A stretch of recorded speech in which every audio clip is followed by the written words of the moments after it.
Que se passe-t-il quand la vie que vous avez construite s'effondre sous vos pieds? Aesu descend les escaliers faiblement éclairés de son immeuble délabré, chaque pas résonnant de son désespoir. Dans la lueur rouge de sa télévision, elle est seule, luttant pour se souvenir d'une réplique de film. Mais certains souvenirs, certaines vérités, sont trop douloureux à rappeler. Le cauchemar revient. Une fois que vous voyez votre partenaire avec quelqu'un d'autre, les images se gravent dans votre esprit. Aesu s'enveloppe dans ses bras dans l'obscurité, submergé par l'anxiété. Ce rêve récurrent. Il ressemble de moins en moins à une fantaisie et de plus en plus à une prophétie chaque nuit qui passe. Dans la salle de pause de son travail, Aesu fait défiler son téléphone quand son manager s'approche, l'inquiétude sur son visage. Il lui tend une enveloppe contenant 1,5 million de wons en espèces. Sa demande d'avance enfin approuvée. Mais même cette petite victoire semble vide quand on est englouti par les dettes. Le manager s'incline avec gratitude, appelant Aesu sa famille pour tout son travail acharné. Elle explique que Minkeol vient d'obtenir un emploi, mais qu'il est encore en période d'essai avec peu de salaire. Les taux d'intérêt sont brutaux ces jours-ci. Ils travaillent tous les deux aussi dur qu'ils le peuvent, mais la montagne de dettes continue de grandir. Le restaurant fourmille de vie et de rire. Aesu prend les commandes efficacement, son sourire masquant le poids sur ses épaules. Les clients plaisantent et flirtaient, leur énergie insouciante contrastant fortement avec ses luttes. Au moins ici, entourée de la chaleur des connexions humaines, elle peut prétendre que tout est normal. Derrière le comptoir, Aesu observe un jeune couple partager de la nourriture, leur joie rayonnant comme la lumière du soleil. Elle réfléchit à la beauté et à la jeunesse, cette lumière intérieure radieuse qui rend tout possible. Quelqu'un trouverait-il sa vie belle maintenant? Ou cette lumière a-t-elle déjà disparu au-delà de tout espoir? Son collègue se demande pourquoi les autres appellent Aesu Ajuma. Après tout, elle est encore jeune et jolie malgré son apparence simple.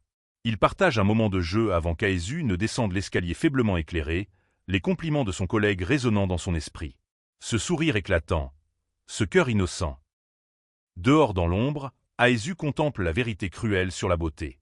Aucun maquillage ou effort ne pourrait reproduire cette lumière intérieure radieuse de la jeunesse. Elle était jalouse de quelque chose qu'elle ne pourrait jamais retrouver. Cette réalisation coupe plus profondément que n'importe quelle lame. À la maison, la tension crépite entre Aesu et Minkeol. Il critique son apparence, suggérant qu'elle devrait se maquiller comme les autres femmes qui travaillent à temps partiel. L'ironie ne lui échappe pas. Il veut qu'elle soit belle, mais ne dépense pas un seul won pour le rendre possible. Leur relation est devenue comme leur appartement humide et vieillissant. Romance et excitation. Ils avaient cela autrefois, mais cela s'est estompé encore plus vite que leur amour. L'amour expire-t-il aussi? Les bouteilles éparpillées et la négligence autour d'eux suggèrent que c'est déjà le cas. Minkeol frappe sa cuillère, son appétit disparu avec sa patience. Aesu est assise en tailleur, remettant tout en question. Sa beauté a-t-elle disparu à cause de lui? Ou n'a-t-elle que elle-même à blâmer d'avoir choisi de l'aimer en premier lieu? Le poids du regret s'installe comme de la poussière. Au magasin de fleurs, un jeune garçon admire l'emploi du temps de Aesu.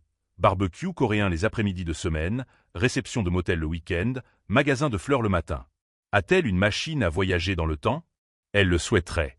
Le temps est la seule chose que l'argent ne peut pas acheter, et elle en manque des deux. De retour chez elle, Minkeol s'agenouille dans une désespérée excuse. « Je suis tellement désolé », plaide-t-il, des larmes dans la voix. Il voulait lui offrir une bonne vie, mais il a tout gâché. Le poids de ses échecs s'effondre comme une avalanche, les ensevelissant tous les deux sous une dette impossible. Aesu tient une délicate fleur rose, se sentant vide à l'intérieur. Elle pensait qu'elle paierait la dette un jour si elle travaillait assez dur. Mais parfois, des vagues de tristesse l'assaillent sans avertir. Bien que le fardeau de sa dette demeure, c'est son amour qui avait disparu en premier. La porte du magasin de fleurs teinte alors qu'un client entre. Les travailleurs chuchotent avec excitation. C'est le gars des roses, l'homme séduisant qui vient tous les jours. Le collègue de Aesu se porte volontaire avec empressement pour prendre sa commande, mais quelque chose chez ce client mystérieux fait battre le cœur de Aesu. Qui est-il vraiment?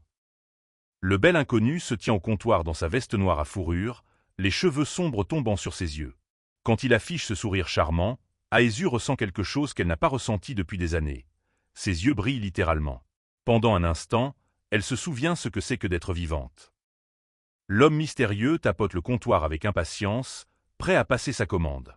Les travailleurs bourdonnent d'excitation au sujet du célèbre gars des roses qui visite chaque jour. Mais pourquoi revient-il sans cesse? Et pourquoi sa présence fait-elle soudainement sentir le monde d'Aesu moins gris? Les collègues spéculent sur les motivations du gars des roses, mais Aesu soupçonne qu'il y a plus sous la surface.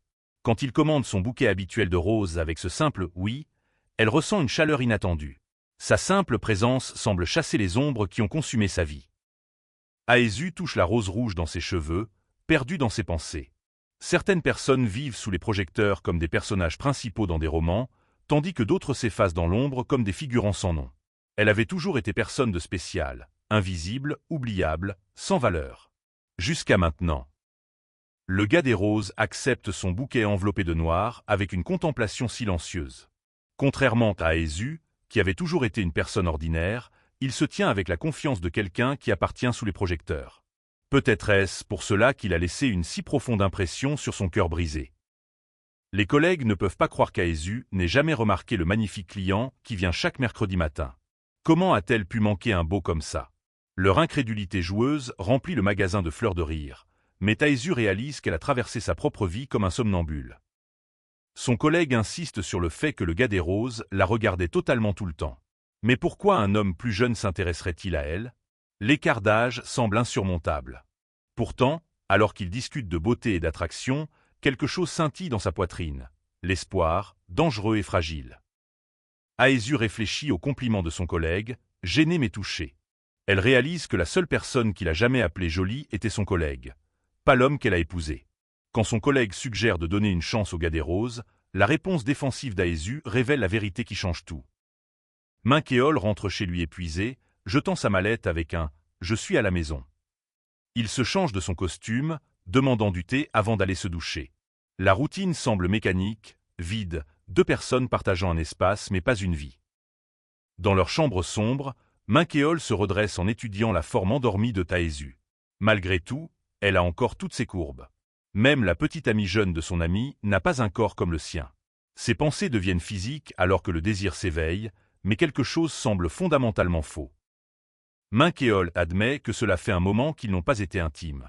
Quand il demande si elle dort, Aesu reste là comme un tronc, émotionnellement distante. Son simple « non » porte le poids d'années de déception. Ils sont dans le même lit mais à des mondes d'écart.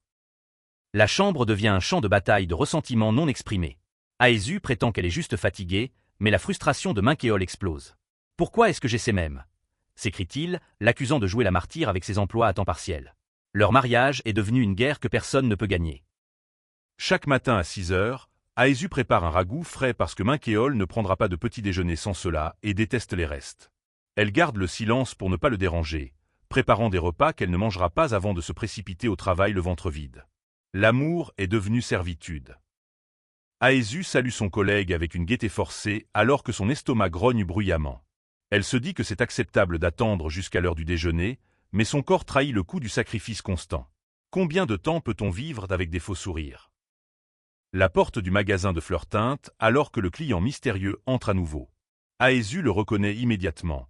Le gars des roses avec sa commande habituelle de 10 roses. Il y a quelque chose de réconfortant dans sa présence, une routine qui apporte une chaleur inattendue à ses quarts de matin. Alors qu'Aesu lui tend le reçu, elle est frappée par la douceur de sa voix. Quand elle mentionne qu'ils sont en retard sur les commandes, l'invitant à s'asseoir, son estomac choisit ce moment pour grogner bruyamment. L'embarras inonde ses joues. Cela pourrait-il devenir plus humiliant? Le son résonne dans le café alors qu'Aesu sert son assiette, mortifié par le bruit de son estomac. A-t-il entendu cela? Pendant ce temps, le gars des roses s'assoit tranquillement en consultant son téléphone, apparemment imperturbable. Un nouvel employé entre, intrigué par la vue de ce client régulier mystérieux. Dehors, l'ami du gars des roses s'émerveille de la façon dont il marche comme un modèle. À l'intérieur, le fleuriste le remercie pour les incroyables gènes que ses parents lui ont offerts. Alors qu'il s'en va avec son bouquet, tout le monde regarde. Mais personne ne connaît vraiment l'homme derrière le mystère. Aesu remarque qu'il a oublié son sandwich et l'appelle pour l'arrêter. Quand elle explique qu'elle l'a laissé comme un cadeau, son pardon, confus révèle une véritable surprise. Dans un monde où rien n'est gratuit, même les petites gentillesses semblent révolutionnaires. Que fait-elle? Quand Aesu suggère qu'il a besoin de quelque chose à boire avec le sandwich, Taya se penche près d'elle, demandant « pourquoi pas ?» Sa proximité la fait agripper nerveusement sa veste. Il lui offre sa boisson, plaisantant qu'il n'en a pris qu'une gorgée et ne l'a pas empoisonnée. Celle-ci est aussi un cadeau, dit-il avec ce sourire dévastateur. Son collègue pousse un cri d'excitation. Il a clairement un coup de cœur. Pourquoi d'autres laisseraient-ils sandwich et café? Mais quand Aesu aperçoit son reflet dans la fenêtre, elle voit une femme découragée qui ne peut pas croire qu'un homme comme lui puisse vouloir quelqu'un comme elle. Dans le café confortable, Aesu contemple l'impossible. Son collègue pousse pour obtenir des réponses. Rejettera-t-elle le gars des roses ou rompra-t-elle avec son petit ami? Mais Aesu est piégé dans des rêveries sur des choses qui ne pourraient jamais arriver. La réalité a d'autres plans. La vérité tombe comme une pierre. Nous sommes mariés. La surprise de son collègue reflète la réaction de tout le monde face à la bombe qu'Aesu vient de lâcher. Mariage. Ce mot qui change tout, qui construit des murs là où des ponts auraient pu être. L'embarras est écrasant. Au bureau, la jeune Gillon se dirige vers le bureau de Minkéol avec du café et un large sourire. « Salut, Minkéol. Je t'ai apporté du café. » Son énergie juvénile remplit l'espace de travail stérile, apportant de la chaleur à sa journée monotone. Certaines connexions semblent sans effort. Les hommes du bureau plaisantent sur la jeunesse et l'attraction. Comment à 25 ans, les femmes sont encore fraîches et fermes.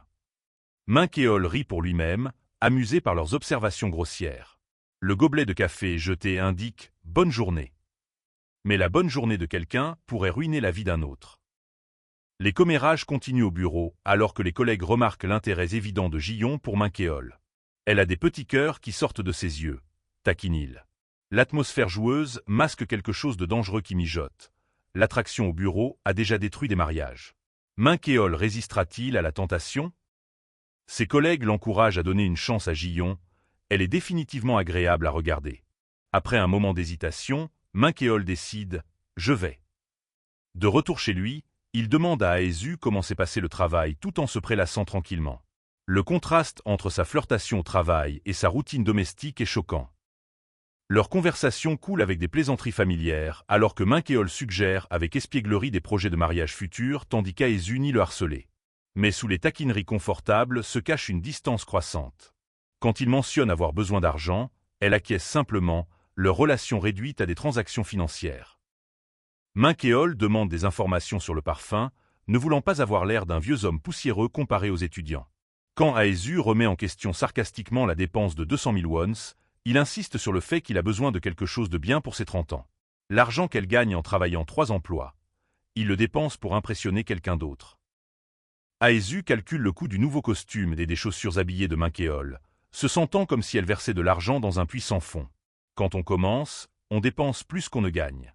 Elle prévoit de prendre des quarts de nuit au magasin de proximité, travaillant sans relâche pour financer sa nouvelle image. L'argent flotte dans ses pensées alors qu'Aesu planifie son temps comme un général préparant la guerre. Elle prend ses 24 heures, les divise en morceaux, les arrange soigneusement pour maximiser son travail. Plus elle travaille dur, plus il se rapproche. De quoi, exactement? Dans une ruelle faiblement éclairée, l'ami de Taea questionne son enthousiasme soudain pour les plans de dîner. « Tu es sûr de ça ?» Le généralement antisocial, Taea désire maintenant de la nourriture gratuite et de la compagnie. Son ami remarque le changement, se demandant ce qui lui arrive. Parfois, une personne peut remodeler votre monde entier. L'ami observe la hâte inhabituelle de Taea. Étrange comme il est soudainement pressé de se rendre dans des endroits de barbecue bon marché qu'il évitait auparavant. Dans le bar animé, les conversations coulent sur le fait que les hommes sont des créatures simples. Mais rien concernant les affaires de cœur n'est jamais simple. Aesu réfléchit au rôle de genre traditionnel.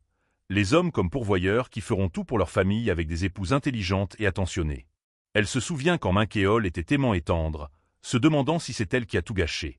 Le poids de l'autoculpabilité écrase plus lourdement que n'importe quelle dette. Aesu s'excuse auprès des clients alors qu'ils entrent dans le restaurant bondé, son masque professionnel glissant juste un instant. Quand elle lève les yeux pour saluer les nouveaux arrivants, son monde s'arrête. Devant elle se tient Minkéol, avec une autre femme. Le moment qu'elle redoutait est enfin arrivé. Taea entre dans le café avec ses amis, l'atmosphère vibrante d'énergie amicale. Son compagnon rayonne de gratitude pour la friandise, tandis que la serveuse s'approche avec chaleur professionnelle. Mais il y a de la confusion dans l'air. Quelque chose ne va pas avec l'agencement des sièges. Les interactions décontractées masquent des tensions sous-jacentes. Un simple malentendu se déroule lorsque la serveuse réalise son erreur sur la taille de la table. Le restaurant animé bourdonne de vie, verres qui s'entrechoquent, clients qui bavardent, le chaos organisé du service. Elle s'excuse avec une véritable gêne et leur fait signe de la suivre. Parfois, les plus petits malentendus révèlent le plus sur le caractère des gens. Dans la cuisine, l'introspection pèse lourd. La jeune femme réfléchit à son insuffisance tandis que Taea s'assoit tranquillement parmi le festin, son comportement joueur contrastant avec sa lutte intérieure. Elle hésite à établir un contact visuel, la distance émotionnelle entre eux devenant palpable. Une serveuse se déplace en arrière-plan, inconsciente de la tension qui monte à la table. La salle à manger devient un champ de bataille d'émotions non dites. Perdu dans ses pensées, il se pousse à sortir de ce sort qu'il a capturé. De l'autre côté de la table, les accusations fusent. Pourquoi ce regard constant autour? La réaction défensive n'ajoute que du combustible au feu. Quand elle lui dit brusquement de se taire, la tension atteint un point de rupture. L'avertissement taquin de Dongguke sur la viande brûlée allège momentanément l'ambiance. Taea sourit, promettant de manger sans faire d'histoire, mais le sérieux persiste sous sa réponse décontractée. Lorsque Taewa questionne son attitude sérieuse, la camaraderie du trio brille à travers leur festin. La nourriture devient le pont entre tension et amitié. La reconnaissance suscite l'intrigue dans le restaurant élégant. La surprise de la femme aux cheveux gris est palpable lorsqu'il confirme la connaître. Je ne pensais pas qu'il dirait ça. Elle réfléchit, tandis que des voix invisibles questionnent leur connexion mystérieuse. L'air se charge d'histoires non dites et de relations cachées. Comment des étrangers deviennent-ils des visages familiers dans les histoires des autres? Aesu examine une couverture déchirée avec soin, déplorant les coutures arrachées, mais déterminé à réparer ce qui est brisé. Sa nature pratique brille. Pourquoi jeter ce qui peut être réparé? Minkeol se réveille, demandant si elle va se coucher. Même dans des moments domestiques, l'inquiétude pour l'autre traverse leur interaction. L'amusement de Minkeol devient cruel lorsqu'il remet en question sa couture, suggérant qu'elle devrait simplement la jeter. Mais Aesu insiste pour réparer plutôt que remplacer, une philosophie qui va au-delà du tissu. Son accusation de culpabilisation fait mal. Dans la lumière tamisée, son autocritique résonne. Aucun homme n'aimerait une femme aussi pitoyable que toi. Les mots flottent comme du poison dans l'air. L'humour de Dongguke sur les thermiques flasques et les sous-vêtements étirés apporte un rire inattendu au moment. Mais lorsqu'Aesu semble mal à l'aise, il change de ton, demandant si elle va maintenant bouder. La plaisanterie se transforme en quelque chose de plus profond alors qu'il la tire dans une étreinte. Son « oh » surpris révèle à quel point elle est affamée d'affection sincère. Dans leur chambre confortable, Minkeol taquine Aesu sur le fait d'être aussi romantique qu'un bâton. Pourtant, il reconnaît leur réalité. Qui d'autre supporterait de telles circonstances? Malgré tout, elle réfléchit à leur lien. La rue calme à l'extérieur contraste avec l'intimité à l'intérieur. Tu es la seule raison pour laquelle je peux continuer, admet-elle, le nommant comme son ancre dans la tempête. Aesu fouille dans les placards de la cuisine, se préparant pour la pluie qu'elle anticipe. Trouvant un parapluie, elle teste sa fonctionnalité avec détermination pratique. Celui-ci fonctionne bien, décide-t-elle, bien qu'un autre montre des signes d'usure. Sa philosophie réémerge. Obtenir quelques utilisations supplémentaires de choses endommagées plutôt que de les remplacer. Optimisme teinté de nécessité. L'enthousiasme de Minkeol pour faire du café contraste avec leurs fournitures épuisées. Oui, je vais faire du café pour tout le monde, déclare-t-il, tandis que Taesu remarque qu'ils sont déjà à court de café instantané. Elle cherche la nouvelle boîte quelque part dans la cuisine. Même les petites tâches domestiques deviennent des efforts collaboratifs, révélant le rythme de leur vie partagée. La terreur frappe lorsque Taea aperçoit un insecte, son cri perçant l'air. L'inquiétude immédiate de Dongguke se transforme en amusement doux à sa peur. Elle admet sa phobie, se figeant chaque fois que des insectes apparaissent. Son offre de s'en occuper, pour elle révèle des instincts protecteurs sous son comportement décontracté. La peur les rapproche dans l'intimité des toilettes.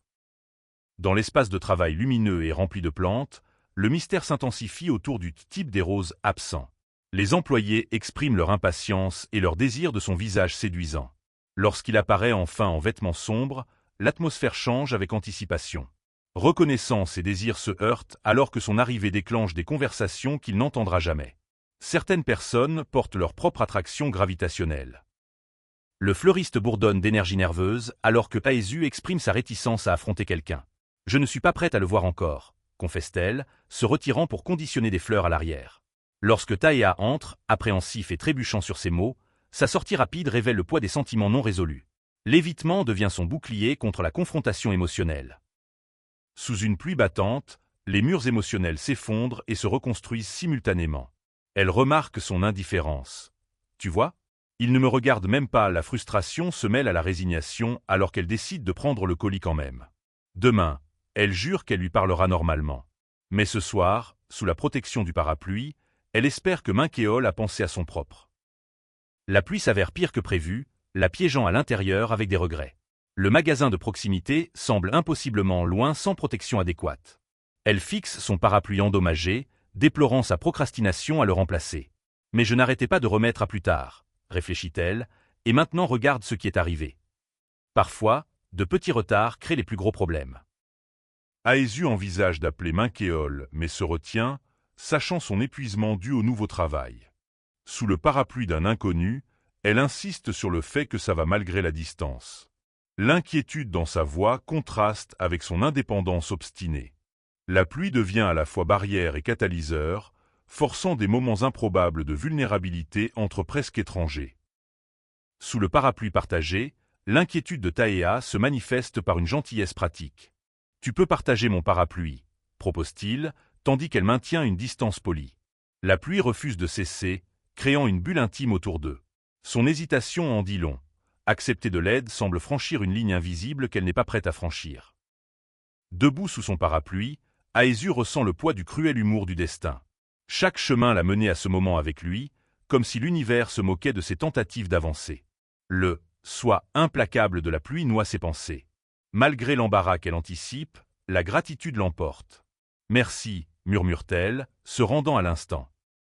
Leur marche silencieuse vers la maison la surprend par son absence de gêne. L'espace confiné sous le parapluie semble moins intime grâce à la bande sonore naturelle de la pluie. Elle réfléchit au confort inattendu trouvé dans sa présence, même si l'incertitude obscurcit ses pensées. Parfois, les conversations les plus significatives se déroulent sans mots. Le rythme attentionné de Taea s'adapte à son pas plus court, une habitude qu'elle reconnaît de ses promenades avec Minkéol. Le flashback révèle des schémas familiers dans sa vie. Plus tard, dans la chaleur du restaurant, elle mentionne taquinement sa petite amie pendant leur repas partagé. Son sourire doux contraste avec la tension qui monte sous leur conversation décontractée. Sous la pluie incessante, le scepticisme colore sa voix. « Oh, tu ne le es pas ?» Elle questionne, tandis qu'il devient défensif sur ses intentions. Son affirmation qu'elle n'est qu'une amie reçoit une répétition sarcastique. Le manche du parapluie se resserre dans sa main alors que la tension monte entre eux. Son dernier, des d'accord. « Je te crois », goutte de doute peu convaincant. Taea reconnaît son étrangeté, admettant la nature interrogatoire de ses questions. Un klaxon de voiture perce la pluie alors que l'eau éclabousse autour d'eux. « Je suis désolé », s'excuse-t-il, « je ne voulais pas te faire peur. » Le véhicule qui passe sert de rappel indésirable du monde au-delà de leur conversation abritée sous le parapluie. Gêné par la frayeur causée par la voiture qui passe, Aesu traite le moment. Taea questionne la conduite imprudente tandis qu'elle réalise leur proximité. Son explication sur l'utilisation de sa taille pour la protéger de la pluie lui vaut un doux « oh » de compréhension. Le danger se transforme en protection, la peur en intimité inattendue. Elle remarque le côté mouillé de son manteau tandis qu'elle reste complètement sèche, preuve de sa protection délibérée.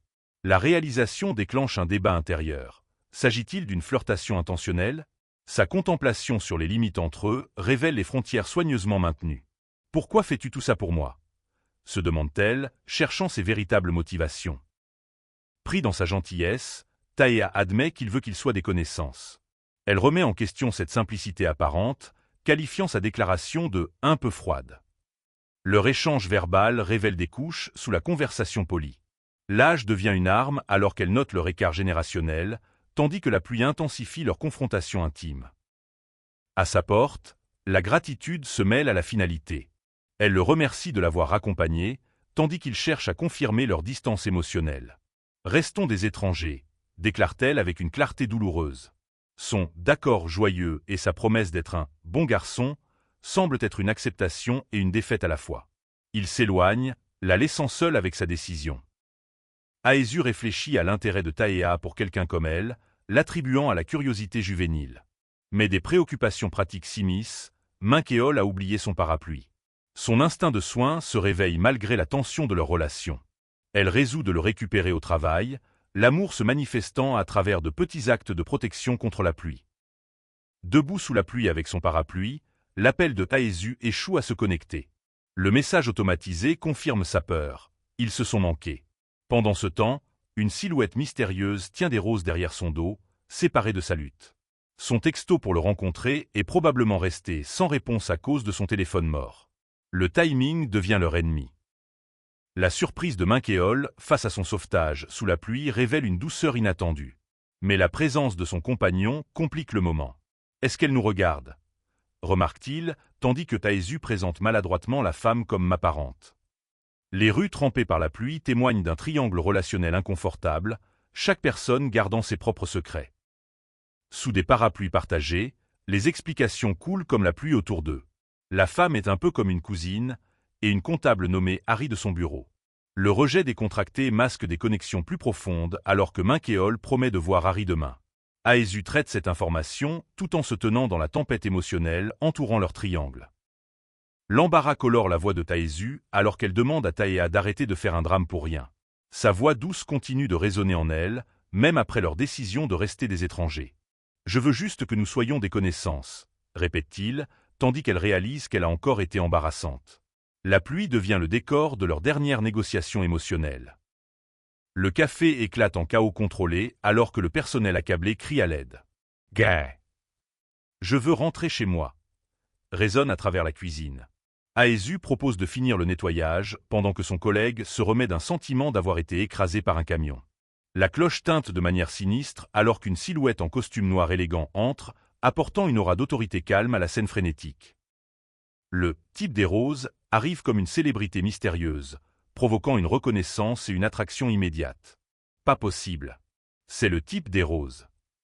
Le personnel s'extasie sur son attractivité constante tout en prédisant qu'il voudra que Taesu le serve à nouveau. Son collègue propose de l'aide avec une anxiété visible, sentant l'importance de ce client particulier. Sa présence transforme le café ordinaire en quelque chose chargé d'anticipation. 2 semaines se sont écoulées depuis ce jour pluvieux de décision. Le travail de Minkeol l'a consumé. Nuit tardive, quart de week-end, les exigences du succès. La vie s'est installée dans de nouveaux rythmes. Taesu dans sa cuisine, Taea avec son café, des moments de connexion éparpillés comme des miettes à travers leurs existences séparées. Changement et continuité dansent leur valse éternelle. Taea a disparu de sa vie aussi obéissant qu'il avait promis. « Je serai un bon garçon », furent ses derniers mots avant de disparaître comme une curiosité satisfaite. Taesu tient des fleurs dans le café lumineux, entouré de normalité, mais hanté par sa brève présence. Son intérêt avait vacillé et s'était éteint, la laissant se demander ce qu'elle représentait pour lui. Dans la cuisine animée du café, Taesu réfléchit à des cicatrices plus profondes tout en notant le silence de Minkeol. Son téléphone reste sans message alors qu'elle se demande sur les exigences de son nouveau travail. Une demande urgente d'un client pour du ventre de porc la ramène à la réalité. Pendant ce temps, des hommes divorcés célèbrent leur liberté des épouses exigeantes, leur soulagement résonnant à travers la salle à manger. L'atmosphère change alors que des commentaires crus sur les employés jolis envahissent l'espace. Un client divorcé se vante de s'asseoir à côté de personnel attrayant lors de dîners d'équipe, son rire grinçant contre son inconfort. Elle force des sourires professionnels tout en se rétractant intérieurement face à ses suppositions de droit. Le « nouveau chapitre » qu'il célèbre ressemble à son potentiel cauchemar. L'arrogance du propriétaire de l'entreprise atteint de nouveaux sommets alors qu'il se vante de son statut et de ses connexions. Elle sera aux anges lorsqu'elle apprendra son intérêt, suppose-t-il. Sa demande de service spécifique révèle son sentiment de propriété sur le personnel. La salle à manger devient sa scène personnelle pour afficher pouvoir et droit. L'agression explose à Wink Grill alors qu'un client exige reconnaissance. « Avez-vous la moindre idée de qui je suis ?» Le propriétaire du restaurant tente de contrôler les dégâts tandis que Taesu devient la cible de harcèlement. Le propriétaire de Mirai Tech menace la survie de l'établissement, exigeant qu'elle s'agenouille et demande pardon.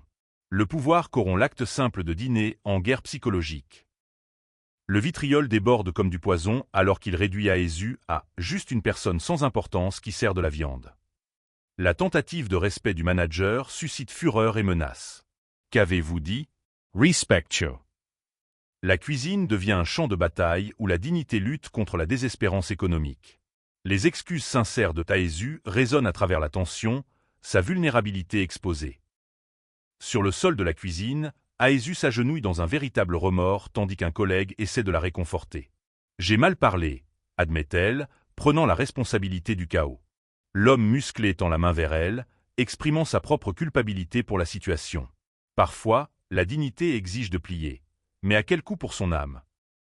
Le propriétaire du restaurant explique la dure réalité. Perdre un tel client dévasterait leurs revenus. Les dîners d'équipe sont maintenant des commodités rares. La détermination de Taesu à protéger son bienfaiteur brille. « Je ne pourrais pas faire quelque chose comme ça, pas après tout ce que vous avez fait pour moi. » La loyauté lutte contre la survie pratique alors que des souvenirs sombres refont surface. Dehors Wingril, l'inquiétude s'écoule du propriétaire alors qu'il s'enquiert du bien-être de Taesu et de sa situation financière. Son inquiétude pour qu'elle ne travaille pas trop à plusieurs emplois révèle un véritable souci. Mais la violence éclate à proximité. Le bruit de verres brisés et des ombres menaçantes signalent un danger imminent. La réalité s'écrase dans leur conversation comme du verre brisé. Aesu est assise, recroquevillée, vulnérable et bouleversée, murmurant des excuses à l'air vide. Malgré ses luttes actuelles, elle rêve d'un avenir meilleur à chaque pas en avant. Mais dans l'ombre, des rires cruels résonnent alors que quelqu'un se souvient comment elle a supplié à genoux. L'espoir et l'humiliation marchent main dans la main sur son chemin difficile. Dehors le bar Skymon, la masculinité toxique se développe dans l'ombre. Les hommes discutent d'enseigner aux femmes leur place par l'intimidation et le faux charme. Leur philosophie tordue sur l'alternance entre froideur et douceur révèle une manipulation calculée. Mais leur conversation est interrompue lorsque la violence soudaine frappe. Un coup rapide fait taire leur complot vil avec un ARGH. Dans la lumière crue, les dynamiques de pouvoir changent violemment. L'homme aux cheveux sombres saisit le col de sa victime, promettant de donner une leçon à lui-même. Lorsque l'homme proteste à propos de ses précieux cheveux tirés, la réponse est glaçante. « Frappe-moi ». La confusion rencontre l'ordre dans cette confrontation troublante où les rôles traditionnels d'agresseur et de victime se brouillent dangereusement. Le sang éclabousse son cou et sa joue alors que le bruit de touac résonne dans l'espace sombre. Se tenant droit avec un sourire satisfait, il demande à son adversaire s'il veut se relever. La silhouette courbée au sol représente la défaite incarnée. « Bien », dit-il avec une satisfaction troublante. Dans ce cas, quelle leçon enseigne-t-il vraiment? Le service de nuit au magasin de proximité offre à Aesu une paix inattendue. OW résonne de quelque part dans l'obscurité, mais à l'intérieur, elle se concentre sur son travail parmi des allées vides et des étagères silencieuses. En rangeant des sodas et en essuyant des surfaces, elle réfléchit au calme inhabituel. Pas de clients signifie pas de confrontation. Mais dans cette ville, la paix peut-elle durer? Le service de nuit apporte à Aesu un rare moment de paix. Derrière le comptoir du magasin, elle songe à enfin reposer ses jambes quand personne ne vient à cette heure. Mais le destin a d'autres plans. La porte teinte. Et entre quelqu'un qu'elle reconnaît, le mystérieux Gao rose de ses autres rencontres. Coincidence? Ou quelque chose de plus. Alors que Taea parcourt les étagères, Aesu l'observe derrière le comptoir avec une inquiétude grandissante. 2 emplois, 2 rencontres inattendues, et maintenant le voilà encore. Le poids de la reconnaissance pèse lourd. Peut-être vivent-ils juste dans le même quartier. Peut-être devrait-elle le traiter comme n'importe quel autre client. Mais ses blessures. Le souffle de Taesu se bloque alors qu'elle étudie le visage de Taea. Les ecchymoses peignant sa peau. Cette lèvre fendue racontant une histoire de violence. Son esprit s'emballe de questions. Quel genre de monstre frapperait quelqu'un comme ça? Quelles circonstances terribles l'ont amené ici, brisé mais debout? La distance professionnelle qu'elle s'était promise s'effondre instantanément. Aesu lui parle de fonds insuffisants, sa voix se nouant légèrement. Elle mentionne des cicatrices et un paiement, mais en dessous se cache quelque chose de plus profond. Ils devraient être des étrangers. Devront maintenir des limites. Pourtant, la voilà, déchirée entre son devoir et une attraction inexplicable pour cette âme blessée. Le doute s'installe. Était-elle trop insistante avant? Trop intrusive avec son inquiétude? Mais alors Taea se penche en avant, sa voix coupant à travers ses pensées. Pourrais-tu m'apprendre à le faire correctement? Voilà encore, cette intensité troublante qui la fait remettre en question tout ce qu'elle pense savoir sur lui. L'âge devient le pont entre eux. Taea suggère de laisser de côté les formalités, sa confiance intacte malgré la cicatrice marquant sa joue. Quand il lui fait signe de le suivre, Aesu se retrouve à obéir. Comment pourrait-elle se plaindre? Les lumières fluorescentes du magasin projettent de longues ombres alors qu'ils avancent vers quelque chose d'inconnu. Sous la douce lueur du magasin, une tendresse inattendue émerge. Taïa lui tend des fournitures médicales, insistant sur le fait qu'elle sait comment les utiliser. Quand elle proteste, il prend simplement le contrôle. La douleur du traitement lui échappe un petit aïe. Son assurance vient vite et doucement. Juste une piqûre, rien de plus. Les questions percent l'air nocturne. Quel âge a-t-il vraiment? Taïa revendique l'âge adulte tandis que Taesu étudie ses ecchymoses révélatrices. Sa franchise brise ses défenses. Elle regarde droit dans les preuves de la violence. Le drôle de gamin est assis devant elle, défensif mais d'une certaine manière vulnérable, cachant des vérités derrière des mots soigneusement choisis. Un animal troublé. C'est ce qu'elle voit en plongeant dans les yeux profonds et meurtris de Taïa. La reconnaissance la frappe comme un coup physique. Son cœur souffre vraiment. Des années de sa propre violence et pauvreté défilent dans sa mémoire. Quand il observe qu'elle se sent mal pour lui, elle ne peut répondre qu'avec une honnêteté dévastatrice. Oui. Les limites doivent être définies. Sous l'ombre douce du parapluie, il navigue dans le territoire délicat de l'amitié. Taïa se souvient de sa question précédente, et Aesu confirme qu'ils peuvent être juste des connaissances. Quand il demande à l'appeler par son nom, la formalité semble trop distante. « Appelle-moi juste Uni », suggère-t-elle, surprise par ses propres mots. Pendant ce temps, dans un monde complètement différent, les célébrations d'entreprise font rage. Minkeol et ses collègues portent un toast à leur succès, plaisantant sur leur modeste entreprise qui gère un 3e tour de boissons. L'exécutif blond rit d'éviter des lieux ennuyeux tout en offrant des boissons à une collègue hésitante. Le contraste ne pourrait pas être plus frappant. Ici, l'abondance coule librement. Les boissons continuent de couler malgré les protestations. Elle regarde les verres vides avec frustration, commentant sur le barley beer Somek qui ressemble suspectement à du soju pur. Minkeol semble détendu alors que la conversation tourne autour de la nourriture et de l'alcool. Mais sous sa conformité se cache de l'irritation. Ses collègues la dégoûtent. Seul Minkeol rend cela supportable. « C'est juste de la bière », dit Minkeol avec ce sourire désarmant. « Parfait. » Toujours si attentionné. La conversation dérive vers les préférences en matière de rencontres, mais la question est retournée. Quel genre de femme ne peut-il pas supporter? Sa réponse est chargée de jugement. Des femmes bon marché, ennuyeuses, non romantiques. Le groupe éclate de rires complices. Les plaisanteries continuent autour de tables chargées. Son collègue le taquine pour sonner comme un homme marié malgré son célibat. Quand on lui demande s'il sort avec des femmes plus âgées, la réponse de Minkeol est rapide et décisive. Bien sûr que non. Sa préférence est claire. Des femmes plus jeunes et à la mode qui correspondent à ses goûts raffinés. Le message est limpide. De retour sous l'éclairage stérile du magasin, Aesu traite l'échange différemment. Jamais une cheap, frimpilla Juma. Les mots résonnent dans son esprit. Quand Taïa demande son nom, elle le donne simplement. Tihabiam. Même son nom semble inhabituel sur sa langue alors qu'elle se demande si lui envoyer un texto pourrait être une erreur. Sous les lampadaires, l'intimité fleurit dans des endroits inattendus. La femme s'accroche à Minkeol, sa voix chargée d'affection alors qu'elle lui dit combien elle l'aime. Mais la vulnérabilité apporte des questions. Pourquoi lui permet-elle de dire de telles choses? Ces mots laissent entrevoir des relations passées, des dizaines de petites amies peut-être, tout en cherchant du réconfort dans ses bras. Juste nous deux, suggère-t-il avec ce sourire incliné. La promesse flotte dans l'air comme de l'électricité. Les scènes se déplacent entre rassemblements publics et moments privés. Une femme seule avec son téléphone, un couple s'enlaçant dans des ombres intimes.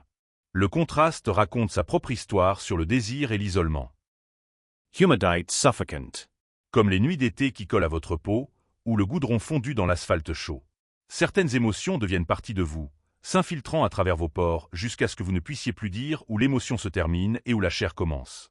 Dans une pièce faiblement éclairée, deux figures se trouvent tandis que le monde leur rappelle à quel point ils peuvent encore tomber plus profondément. L'épuisement pèse lourd sur les épaules de Taesu alors qu'elle navigue dans la ruelle ombragée. Les nuits de travail lui drainent tout, mais la promesse d'un court somme avant son prochain emploi offre de l'espoir. Jusqu'à ce que l'inquiétude s'insinue comme de l'air froid à travers les fissures. Quelqu'un n'est-il pas rentré chez lui? La question reste sans réponse dans l'obscurité. Les appels téléphoniques brisent la paix de la nuit. Minkeol se tient devant un motel, la frustration transparaissant dans sa voix alors qu'il explique qu'il a dormi dans un bain public. Le sarcasme coule librement, rapport de personnes disparues, reproches sur l'emploi. Il insiste sur le fait qu'il est un homme qui travaille, avant de raccrocher brusquement. Mais était-elle vraiment en train de réagir de manière excessive à son absence? Le recul révèle la vérité avec une clarté brutale. Il était un imbécile inconscient, laissant son amour se faner dans le silence comme des pétales tombant inaperçus. Des larmes sur une fleur fanée, la métaphore parfaite de ce qu'ils étaient devenus. Dans les scènes changeantes de solitude, un simple « salut » perce la mélancolie. Certaines connexions refusent de mourir complètement. Les couloirs de l'école résonnent d'étonnantes retrouvailles. Quand Taïa s'approche, le garçon plus petit bredouille des salutations, clairement confus par cette attention inattendue. Qu'est-ce qui pousse quelqu'un du groupe populaire à le chercher? La question flotte entre eux alors que la reconnaissance se fait, ils se souviennent l'un de l'autre après toutes ces années de distance. La réputation compte dans ces couloirs. Le garçon se souvient de la gentillesse de Taïa envers les élèves plus discrets, de son refus de harceler les vulnérables. Mais pourquoi quelqu'un comme lui se souviendrait de quelqu'un comme... Eh bien, comme lui? Quand Taïa demande un service impliquant des chaussures, la peur s'insinue. Est-ce une nouvelle forme de manipulation? La confusion atteint son paroxysme alors que Taïa propose un échange de chaussures. L'esprit du garçon plus petit s'emballe. Est-ce du harcèlement déguisé? La disparité de valeur n'a aucun sens. Pourquoi quelqu'un échangerait-il des chaussures coûteuses contre ses vieilles baskets? Malgré la perplexité, la gratitude afflue à travers ses remerciements balbutiés. Parfois, la gentillesse prend des formes inexplicables. Les adieux portent un poids au-delà des mots. Alors qu'ils se séparent, le garçon réfléchit à ce que les autres disent de Taïa. Ils ont raison, il n'est définitivement pas mauvais. Mais le lire s'avère impossible, comme essayer de déchiffrer une langue que vous n'avez jamais apprise. Certaines personnes existent dans des réalités complètement séparées de la nôtre. La musique comble des écarts inattendus. Dans le salon confortable, la fille découvre Taïa écoutant de la musique trop à travers ses écouteurs. Sa réaction confuse. Qu'est-ce que c'est du trop? Rencontre son enthousiasme joyeux. N'est-ce pas agréable? Parfois, les personnes les plus surprenantes ont les goûts les plus surprenants. Le bizarre peut être attachant. Les dynamiques étudiantes changent comme du sable mouvant. Des questions sur quelqu'un nommé Tasha ondulent à travers les conversations, ses poses et sa popularité devenant des sujets de spéculation. Les garçons observent depuis les coulisses, commentant l'attention et les admirateurs avec une jalousie à peine dissimulée. Les hiérarchies du lycée ne disparaissent jamais vraiment. Elles changent juste de costume. Les excuses portent un poids inattendu dans l'atmosphère chaleureuse du café. Une fille s'excuse auprès de Taezu pour une situation de travail qui a mal tourné. Son évaluation initiale sur l'intérêt romantique de quelqu'un s'est révélée erronée. Maintenant, il veut être mentionné dans la conversation. La confession pèse lourd de regrets et de réalisations. L'anticipation monte comme de la vapeur dans l'air chaud du café. La fille avec le tablier peut à peine contenir son excitation à propos de l'arrivée imminente de quelqu'un. Même sa voix la captive. Pendant ce temps, son ami décide de garder certaines connaissances pour elle. Parfois, protéger l'humeur de quelqu'un compte plus que partager des vérités inconfortables. La conversation dans la fleuriste prend une tournure intime. Quand Taïa demande des fleurs, la confiance de la fille brille, il sait sûrement déjà ce qu'elle veut. Alors qu'il propose des roses, sa proximité fait battre son cœur. Parfois, les transactions les plus ordinaires deviennent chargées d'électricité non dite. Les promotions et les réductions deviennent des outils de flirt. Taïa demande des offres pour des connaissances, tandis que la fleuriste joue avec des pétales, perplexe par son approche. Quand les réductions pour employés sont mentionnées, il déclare franchement qu'ils ne sont pas si proches. Mais ensuite vient la vraie question. Quels sont ses plans après le travail? Le passage du professionnel au personnel est rapide. Les avertissements et les menaces déguisées en taquinerie. Elle tient des roses rouges tout en envisageant de lui faire une réprimande s'il continue ainsi. Mais quand il insiste sur ses plans après le travail, les limites se brouillent à nouveau. La douce lumière de la fenêtre encadre leur échange, la distance professionnelle fondant en quelque chose de bien plus personnel et compliqué. La reconnaissance se lève comme le lever du soleil. Elle lui rappelle leur rencontre précédente au KBBQ et la mémoire se met en place. Alors qu'il porte le bouquet de roses rouges, son emploi du temps chargé devient apparent. L'éclairage chaleureux du café témoigne d'une autre connexion se formant entre deux personnes naviguant entre étrangers et quelque chose de plus. La taille devient un sujet de flirt alors que le coucher de soleil peint les rues de teintes oranges. Elle taquine sur sa stature impressionnante par rapport à la taille plus modeste de Minkeol. Quand il demande s'il y a quelque chose sur son visage, l'embarras se mêle à l'attraction. Devrait-elle être jalouse de l'autre homme? La question flotte joyeusement entre eux. Les rires éclatent sur des observations simples. Elle commente son avantage de taille, et son amusement la confond. Ne t'inquiète pas pour ça, dit-elle, mais à l'intérieur, elle note sa naïveté. Alors qu'il marche, son attention dérive vers ses chaussures usées. L'argent dépensé pour des fleurs aurait pu lui acheter de meilleures chaussures. Les priorités révèlent le caractère. La réalité financière s'immisce dans les gestes romantiques. Peut-il vraiment se permettre des fleurs tous les jours? L'argent pourrait servir à de meilleures fins, suggère-t-elle. Mais sa réponse porte un sens plus profond. Il n'a peut-être pas grand-chose, mais se faire plaisir avec des roses reste à sa portée. Parfois, les petits luxes comptent plus que la sagesse pratique. Sous les lampadaires tamisés, des révélations émergent. Elle admet n'avoir jamais acheté de fleurs pour elle-même, même pas de petits cadeaux pour sa propre joie. La confession pèse lourd avec des occasions manquées de prendre soin de soi. Quand il suggère de marcher ensemble plus souvent, l'espoir fleurit comme les roses dans ses bras. Parfois, la connexion vient d'une compréhension partagée. Les commérages de bureau se répandent comme un feu de brousse à travers des espaces modernes. L'inquiétude concernant les allées et venues de Minkeol cède la place à des révélations sur sa relation avec Harry. Le collègue partage des observations sur son comportement changé. Autrefois trop bien pour eux, maintenant apparemment intéressé. Mais des avertissements viennent s'y ajouter. Elle peut être difficile à gérer. Les tensions professionnelles atteignent des points de rupture. Le directeur adjoint confirme sa position tandis que son collègue remet en question son dévouement à l'avancement. Le sarcasme coule librement jusqu'à ce que l'irritation déborde.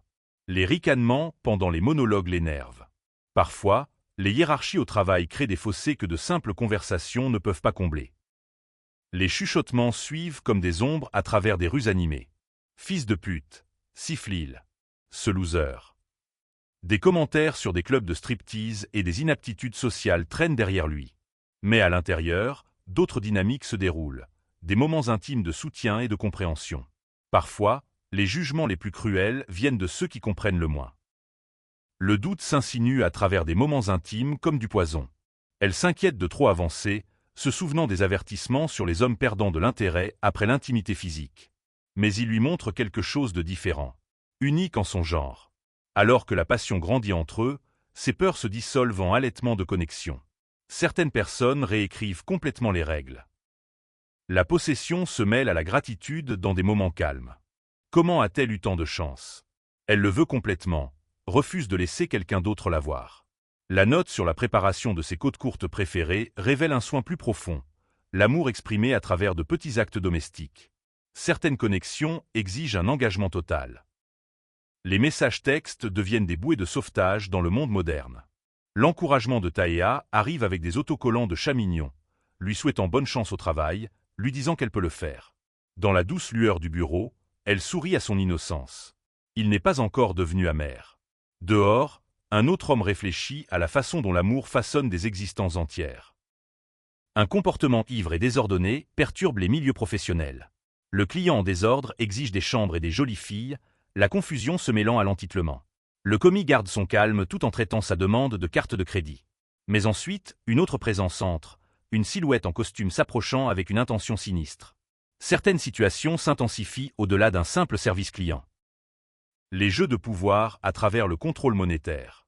Quelqu'un réserve toutes les chambres disponibles, ne laissant rien pour les autres clients.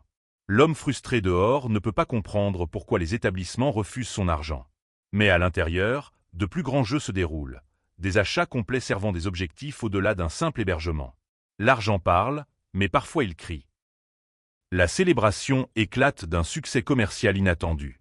Une pleine occupation dans un motel miteux semble impossible, mais des événements à proximité créent des pics de demande. Le directeur se sent assez généreux pour renvoyer Aesu chez elle plus tôt. Alors qu'elle descend l'escalier silencieux, ses pensées se tournent vers des soirées paisibles et des moments rares de détente. Des monstres se cachent derrière des moments apparemment innocents. Alors que des présences omineuses planent dans l'ombre, Aesu se concentre sur les tâches de la cuisine. Le message de Taea arrive avec des loups de dessins animés et des avertissements sur le temps chaud. S'habiller de manière appropriée pour le froid. Mais quelque chose ne va pas. Le téléphone vibrant exige de l'attention alors que le danger se cristallise. Des messages doux arrivent comme des brises printanières. Ne travaille pas trop dur. Prends soin de toi. Sa jeunesse lui rappelle les saisons qui changent, l'espoir qui fleurit. Même ses manches effilochées semblent sentir les fleurs fraîches quand ces textos arrivent de manière inattendue. Parfois, le soin le plus simple a l'impact le plus profond sur les âmes fatiguées. Être laissé sur choc ceux habitués aux réponses immédiates. L'homme en noir sourit à son téléphone tandis que son compagnon exprime son incrédulité. Quelqu'un l'a ignoré? Une fille, en plus? La révélation a du poids dans leur cercle social. Pendant ce temps, inconscients de leur conversation, la vie continue ailleurs dans des cuisines et des moments calmes. L'intimité domestique se déploie dans la cuisine chaleureuse alors que Minkeol entoure sa femme de ses bras. Elle remue le ragoût d'algues tandis qu'il demande à goûter.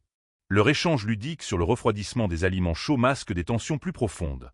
Ses attentes sur sa cuisine lorsqu'ils se sont mariés, maintenant teintées par des trahisons récentes. Mais quel secret mijote sous cette surface paisible? Dans la cuisine chaleureuse, Minkeol s'approche de Taesu par derrière, enroulant ses bras autour d'elle alors qu'elle s'occupe de la cuisinière. Son toucher est doux, mais son esprit est ailleurs, tourmenté par la culpabilité. Elle le remercie pour l'argent qu'il lui a donné, pour le parfum qu'elle n'a jamais acheté. La gratitude a un goût amer sur ses lèvres. Quelque chose scintille dans ses yeux. Pitié? Soulagement? Même elle ne peut nommer l'émotion qui tourbillonne dans son cœur fracturé. La voix de Minkeol devient plus chaleureuse, plus insistante. Il lui dit d'acheter quelque chose de bien pour elle, de ne pas s'inquiéter du prix. Ses yeux verts brillent d'un soin qui semble sincère, alors que Taesu lui sourit en retour. Elle l'appelle gentil, attentionné, loyal, des mots qui devraient réconforter mais qui ressemblent plutôt à des poignards. Les sons domestiques de la cuisine emplissent l'air alors qu'elle lui demande de rester immobile, juste un instant. Mais rien ici ne semble immobile désormais. Minkeol se penche plus près, son souffle chaud contre sa peau. Son sourire révèle ses véritables pensées, comparant son corps à celui d'une autre femme. À celui d'Ari. Le nom reste non prononcé entre eux comme du poison. Taesu murmure son nom, Minkeol, mais sa voix tremble. Elle mentionne le travail, s'accrochant désespérément à n'importe quelle excuse pour échapper à cette intimité suffocante. Pourtant, son corps trahit sa résistance. Il trouve une joie tordue dans ses réactions troublées, l'appelant stoïque comme une brique. Ses bras se resserrent autour de sa taille, alors qu'elle se demande s'il est en colère. Bien sûr que non, ment-il, que penses-tu que je suis, une sorte d'animal? Mais les animaux ne trompent pas avec une telle cruauté calculée. Seul devant la cuisinière, Taesu se voit clairement, une fleur sans épines, incapable de survivre sans lui. Comme ces mots se révéleraient prophétiques. Minkeol s'étale négligemment sur le sol, le téléphone collé à son oreille. Sa voix est joueuse, presque moqueuse alors qu'il demande à quelqu'un de sortir. Il prétend profiter de son week-end, mais il lui manque quelqu'un. Quelqu'un qui n'est pas sa femme. Sa frustration transparaît. Pourquoi ne lui envoie-t-elle pas de message en premier? Pendant ce temps, dans un magasin de vêtements, une silhouette contemple des choix parmi des étagères sans fin. Tant d'options, mais toujours les mauvaises. Dans le centre commercial huppé, Minkeol se tient à côté d'une femme aux cheveux noirs, pas Taesu. Elle fixe un sac à main de luxe valant un mois de loyer, son rose contrastant fortement avec les articles en cuir coûteux qui les entourent. Il connaît bien la marque, encourageant ses désirs tandis qu'elle s'émerveille des prix qu'elle n'a jamais imaginés. Sa chemise noire décontractée et son attitude confiante parlent d'un homme à l'aise avec l'argent qui n'est pas vraiment le sien. L'expression de Minkeol s'assombrit, la frustration creusant des lignes sur son visage. Des souvenirs qu'il préférerait oublier refont surface comme du poison dans une eau stagnante. Il jure entre ses dents, puis change de tactique. Il n'y a aucun intérêt à emmener Taesu faire du shopping. Elle ne sait rien des marques, raisonne-t-il. Ari serait une meilleure compagnie. Dans l'ombre, deux silhouettes en costume chuchotent à voix basse. Des plans se trament. Des secrets se partagent. Et quelque part, un appel téléphonique, c'est le destin de quelqu'un. Dans la lumière tamisée, Minkeol tient une photo. Lui et Taesu à des temps plus heureux. La flamme d'un briquet s'allume, projetant des ombres dansantes sur son visage déterminé. Une carte de clé de motel flotte au-dessus du feu, ses bords en plastique commençant à se courber et à noircir. Le bruit de l'ignition résonne comme un os qui se brise. Parmi les cendres de preuve, un délicat escarpin reste visible. Même la preuve détruite raconte sa propre histoire. Dehors, devant un hôtel la nuit, des enseignes au néon se reflètent sur le pavé mouillé. Taea est assise devant son ordinateur portable, l'inquiétude creusant ses traits jeunes. Elle ne peut chasser l'image de lui, si distant, si troublé. Ses doigts flottent au-dessus du clavier alors qu'elle tape un message, désespérée de connexion avant le début de son service au magasin de proximité. Mais lorsqu'elle pénètre dans le couloir, le choc fige son sang. Une silhouette en noir attend dans l'ombre. Dans la ruelle faiblement éclairée, il lui dit qu'elle a l'air différente aujourd'hui. Elle hoche la tête, incertaine de ce qu'il voit qu'elle ne peut pas. Leur pas résonne contre des murs étroits alors qu'il propose de l'accompagner au travail. Comment sait-il où elle va? Son inquiétude pour les ruelles sombres semble sincère, mais sa réponse le surprend. Elle n'a pas peur de l'obscurité. Peut-être devrait-elle l'être. Après tout, les prédateurs les plus dangereux portent souvent des visages familiers. Sous la lueur chaude des lampadaires, il marche côte à côte dans la nuit urbaine. Elle commande sa taille imposante, l'appelant un mur ambulant avec un rire nerveux. Il insiste pour qu'elle marche à ses côtés plutôt que derrière, son instinct protecteur semblant sincère. Mais alors que la lumière orange baigne leur silhouette, des questions flottent dans l'air comme de la fumée. Qui protège qui? Et quel danger caché la nuit dissimule-t-elle? Dans la lueur dorée du lampadaire, il pose une main douce sur son épaule. Leurs visages sont illuminés dans l'obscurité intime, deux âmes attirées l'une vers l'autre par des forces qu'elles comprennent à peine. Elle a l'air fragile dans son léger manteau, tandis que sa tenue sombre le fait paraître comme un gardien émergeant de l'ombre. Mais dans ce monde de fleurs fanées et de promesses brisées, même les moments les plus beaux portent des épines. Quel prix cette tendresse exigera-t-elle?